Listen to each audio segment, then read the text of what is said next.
Jim, another question that a lot of listeners, especially in the last week, have been sending in questions about because Dave Meltzer, I believe, said something on one of his shows and various things going around. There is now a growing consideration amongst fans that CM Punk may return to AEW at some point in the next several months. What do you think of this, and what do you think it would mean? Well, they need him. I think everybody's pretty much acknowledged that fact now. There is no the guy in that company. There's a guy wearing the belt, MJF, who is the only needle mover that they've had for ratings or really the big matches besides Punk. There's other guys, but nobody knows whether Moxley is a heel or a babyface or what his deal is. Bryan Danielson has not been assertive enough with his talent to where he's viewed as the unapproached top guy in the company. Nobody gives a shit about the EVPs anymore because the bloom is off that rose. They've seen all they have to offer over and over again. Now the viewers tune out except for the bedrock faithful. So they need a star. And they're still paying him. See, that's what a lot of people, they have to still be paying him. Tony's, he's under contract. So he's either getting paid or he's been fired. And he's injured, so I don't think he's been fired. And he's injured, so he ain't been, we'd have heard about it anyway if they'd have fired him. If they'd have come to some exit agreement, we would have heard about it. So he's still under contract, and that means he's still getting paid. And the injury that he had September, October, November, December, January, February, he's pretty good any time now. So they're either going to have to, through their lawyers, through their whatever their mediation process is, he's going to have to either get bought out, paid off, and released, or he's going to continue to get paid, in which case, then, if he's healthy and getting paid, then is he going to come back to work? And that's the question they got to answer. And if he does come back to work, I would have to think for a guy like Punk, who is, as we've mentioned, it's been phrased, doesn't take being disrespected very lightly. He doesn't have to come back and wrestle Twinkle Toes or the Buckaroos, and he wasn't before. He's never been in the ring with them, and he probably wasn't ever going to be, because he doesn't do that shit. And he wasn't there for that. But he has to coexist in the buildings with them, and I don't believe that he's going to come back, or that he would come back and continue to do what he did for the company, which was TV ratings and $1 million pay-per-view gates and etc., unless Tony sits down with his EVPs and says, hey, you guys need to go mend some fences. There needs to be some kind of apology, settlement, agreement to move forward amongst you guys, because we need this guy. I'm paying him. I've got to, he's either going to come back to work and do business for me, or I'm going to have to release him, and then he's going to be able to go and do even bigger business for my competitor. And you guys don't have the leverage right now to say that I should do something that's going to hurt my business. Yes, and Harpo's contract is almost up. The Buckaroos, they got one last year on the thing that Tony, the clause that Tony exercised, but they're going to be out of there, or they're going to be renegotiating again. And what do they have to renegotiate on? They've gotten everything. They've gotten their families' jobs, their friends' jobs. They've gotten to do all their little jerk-off segments, exist in their own. They have their own Codyverse, exist in their own little Codyverse. Their own belts. They've gotten everything they ever wanted from Tony, and it seems like it's not enough. But now what do they have to negotiate on? They tank the ratings every time they're featured. Twinkle Toes was gone for an extended period of time, and business didn't suffer, got better in certain instances. The Buckaroos, is anybody clamoring to see them? Now that we know that they're never going to have the rubber match with FTR, and it'd be meaningless at this point if they did, who do they want to see the Bucks wrestle now? Anybody? It was always, I want to see Bucks FTR. What do they want to see now? They saw 7 times in a row against Felix and Penthouse. Who else is there? So I think Tony needs to sit down his EVPs and say, Punk's healthy. I'm paying him a ton of money. He's the only one that has consistently produced big numbers for me, and the ratings and the gates that he's drawn on top blow away the shit that you guys have done. And you started this fucking whole deal and put me in this position. So I think y'all ought to line up with your tail between your legs and go and say, I'm sorry, Mr. Brooks, for the problems that we've had in the past. We'll stay out of your way going forward. We'd ask if we could help you, but we know we're incapable of that, and you wouldn't take it because it would be a hindrance. So we'll just stay out of your way and we apologize. Then maybe he gets Punk back. What else is there? Who else is he going to sign right now that's going to do what for the numbers what Punk did? It's going to do for the quality of the in-ring what Punk did. There's nobody else out there now that he can get because Vince has already snapped him up because he wants to sell his white elephant. In terms of Punk, if he did come back, there's a natural thing there to be done with him and MJF. Yes. But looking beyond that, and that may be the initial thing they just go right back to, and I'm sure they can get months and months of great TV if those guys are on the same page. But beyond that, if you're CM Punk, and there are apologies, you don't have to be friends with anyone, but there are apologies, and the mission, whatever Cody Rhodes was talking about before, the mission is still the mission, which is, this is Tony's company, let's try to make this as good as we can. Will you work with an Adam Page? Would you work with a Young Bucks if they were willing to do it? Well, I think Adam Page is irrelevant to this conversation. Yeah, and more than likely he is, but I'm just saying in terms of what you're bringing back, would you? That's what Page is irrelevant. The biggest money thing they could put together, the shortest term big money thing that would be attractive right away, it wouldn't need to be built, especially to the base AEW audience, is Punk and FTR against the Buckaroos and Harpo in a 6-man. Because, again, the Jerry Jarrett principle, people know there's legitimate heat. There's been a real fight. They don't like each other for a shoot. That is what draws money in wrestling. However, the problem becomes that in any other circumstance like that, when other guys have gotten in fights and done whatever down through the history of wrestling into territories and nationally or whatever, and people have known about it, they've turned it into a way to do something in the ring and sell tickets to it, and people have responded to it. But I don't know that you can do that here because,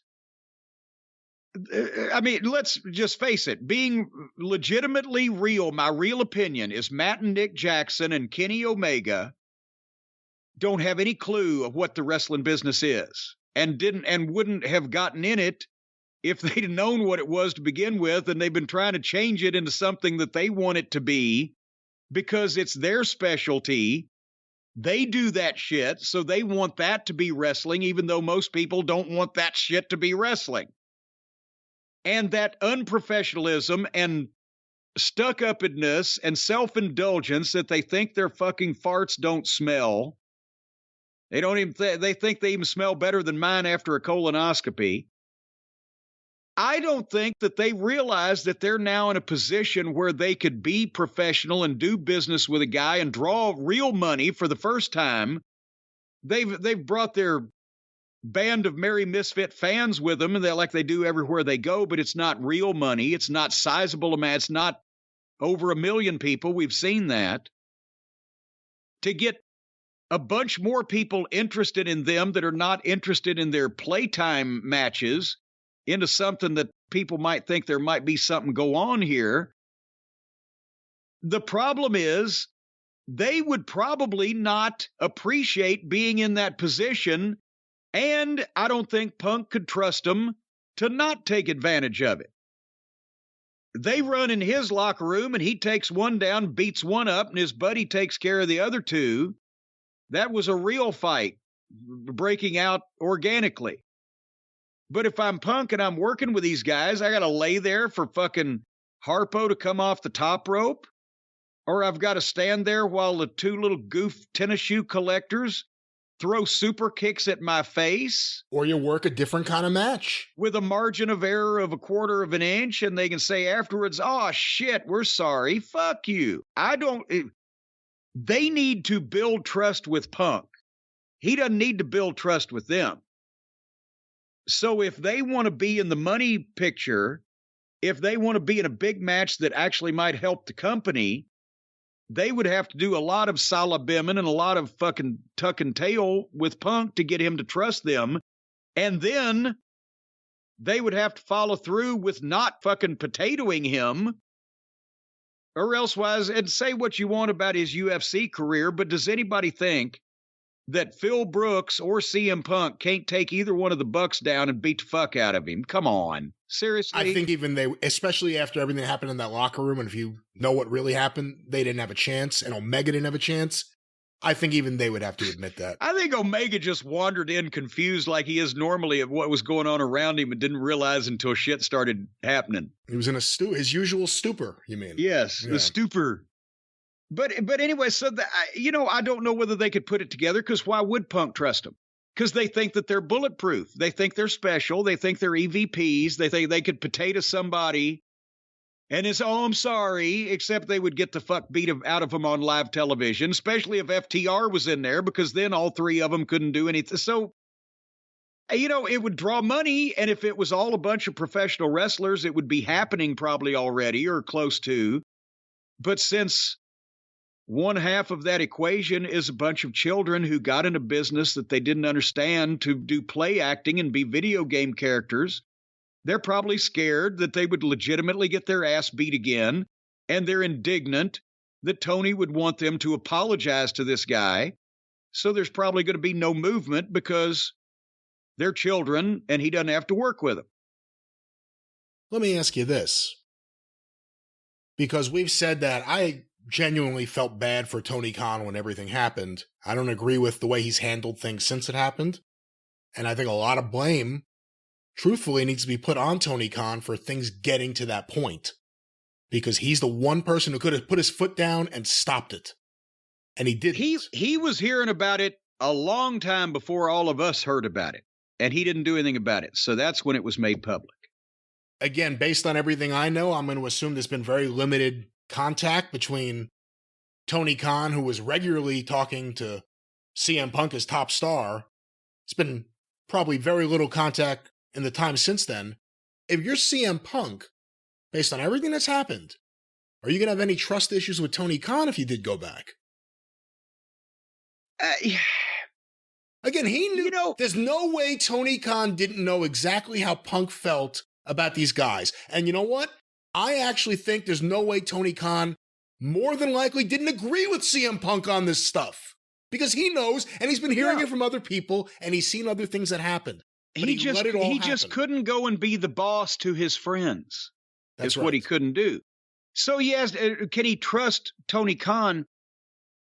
Here's the thing. I don't think anybody is going to accuse Tony of being a crook or a manipulative, like a Paul Heyman-like figure that's manipulating everyone behind the scenes for his own selfish purposes. He's not that person. He's not that smart. And that's why he's where he's at, because he came into wrestling thinking all these guys were going to be his friends because he's giving them jobs and everybody's going to be happy with each other because everybody enjoys each other in the wrestling business. And he finds out that it's egos and it's fucking backstabbing and it's goddamn jealousy. And it's what about me instead of this other guy? And he can't stay friends with everybody. And he comes to the point where he has to tell some people, if not most people, what to do. Those are the things he can't handle. So I think everybody can trust Tony not to be a con man and a shyster and a crook and, manipulating people. But the reason why you can't trust Tony is because he's too nice and too trustworthy. He won't hurt anybody's feelings. He won't fucking talk badly to a friend, even if it's business.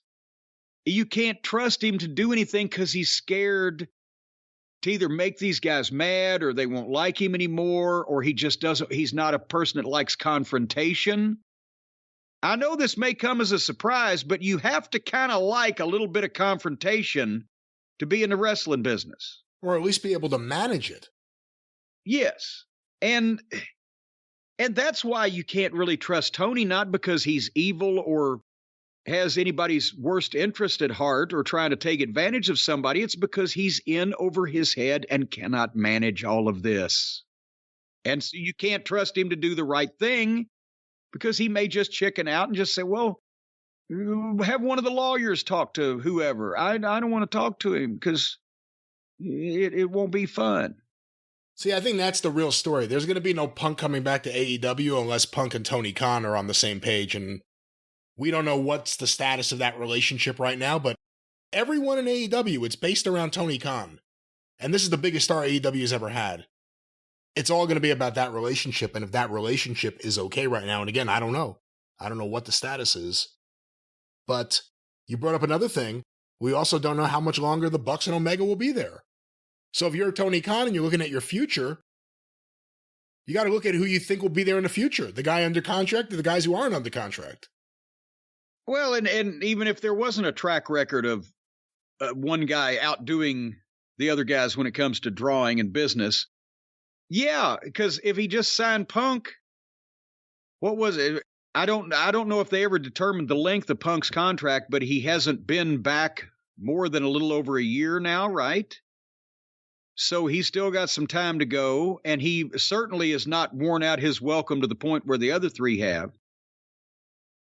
But that's, unfortunately, that's what we're going to find out. If Tony Khan has the nerve and the balls to do what's right, tell those other three, hey, you fucked me royally, and you've started this whole goddamn thing, and it's your fucking fault that it all came out in public, so you go to that guy and make him feel welcome, regardless of whatever you have to do. Kenny, fucking treat him like a Bushi. Make him welcome. Punk would probably turn down the Ibushi treatment from Kenny, but nevertheless. And if they wouldn't do it, they'd say, okay, well, then in that case, then I'm just going to send you guys home and pay you out for the rest of the year. Here's the thing. Where are they going to fucking go? Kenny will go back to Japan. The Jacksons will go back to fucking Cucamonga. Because if the WWE knows and is fully aware that Tony don't want him anymore, they wouldn't try to hire him.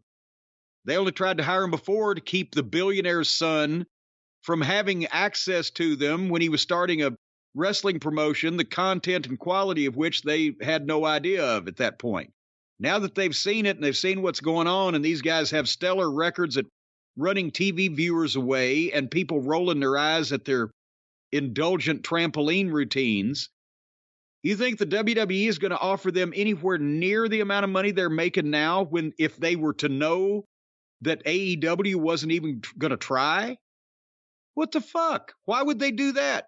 Here's something that the other guys that can compete with our budget don't want and nobody else can afford to come anywhere close to, so we're going to give them a big contract? Fuck. And it's a tryout thing in a sense. I don't mean like it's a tryout like a guy at a taping, but we've also never, ever seen if the Young Bucks can work under the confines of someone else's rules. No, they can't. They can't. And they will refuse to. That's their whole thing, killing the business. That's the name of their company that they started. That's the name of their book. They can't do it the way anybody else tells them to do it or the way everybody else does it. They have to do their own shit. That's the only way they get over. And the only time that they were allowed to do their own shit, it leads to the fucking downfall of the rest of the company because it makes it impossible for anybody to take the rest of the programming from that company seriously when you got these two little jokers running around. So that's the point I'm trying to make is the only reason they got offers before is because the WWE didn't want the billionaire's son to have access to anything. If they were to be on the outs with Tony, they would be worthless in the wrestling business except to go to Japan. Kenny'd be back on top over there, and the Bucks would be back jerking the curtain with the junior heavyweight tag belts. And that's where else they're going to go. Well, Jim, perhaps things would have played out a little differently if Tony Khan only had good legal advice, as opposed to the usual people that have been there for a while and are very comfortable and know how to play with Tony. Good, sound legal advice. I think that's what Tony Khan needs. That's right, because the legal advice Tony's getting right now from his legal people that are in various positions under him or under other people, whatever positions they're in, Stephen P. New don't get in any of those positions. He puts other people in those positions, right? Call Stephen P. New.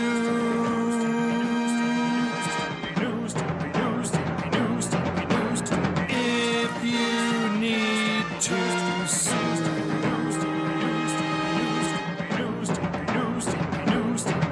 An outlaw mud show or two. Those are the rest. And folks, I know that many of you, if you have been wronged, wrongfully terminated, if you've been poisoned, if you've been kicked out of your home, if you've been deprived of common, ordinary household comforts by a negligent energy company or any of these things, you want those people that got sideways with you to be in some kind of certain position.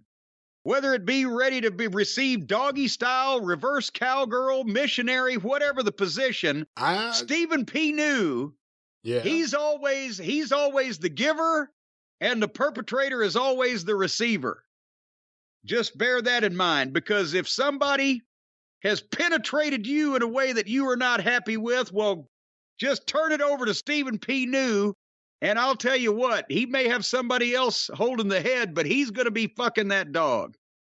And speaking of dogs, you heard Stephen about P. New does not fuck dogs, ladies and gentlemen. Well, in a metaphorical sense. He fucks the shit out of them metaphorically. Metaphorically, oh my, he's to death, metaphorically. And you can call somebody, it's insulting to dogs, but you can call somebody that has taken advantage of you and your family a dog, someone that has cost you and your family money that you use to put food in their mouths and on their table, or in their table and on their mouths. Whichever it may be, you'd call them a dog. Well, Stephen P. New is going to round up all the stray dogs out there and bring them to legal justice.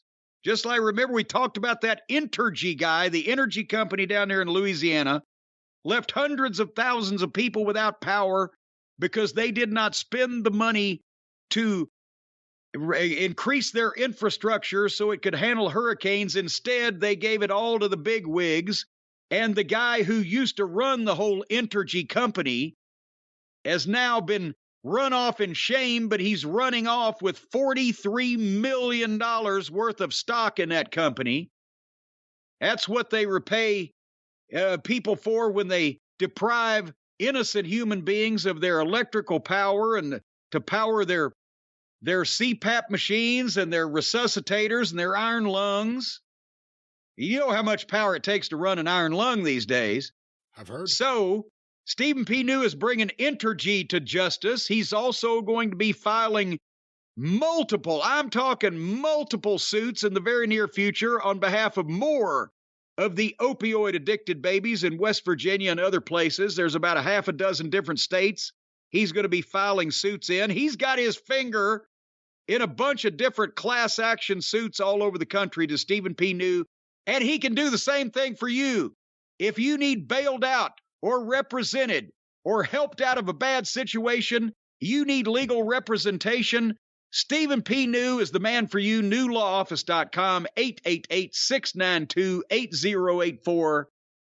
And if you're a famous wrestling personality and you need your name trademarked, well, he can point you in the right direction there also. Stephen P. New is the man for you. He loves helping out wrestlers, considering how much he loves wrestling. So that's the truth. If you're a wrestler and you need some help, get in touch with Stephen P. New. Yeah, don't let these dishonest major corporations like wrestling promotions owned by billionaires and sons of billionaires take advantage of you. Get representation.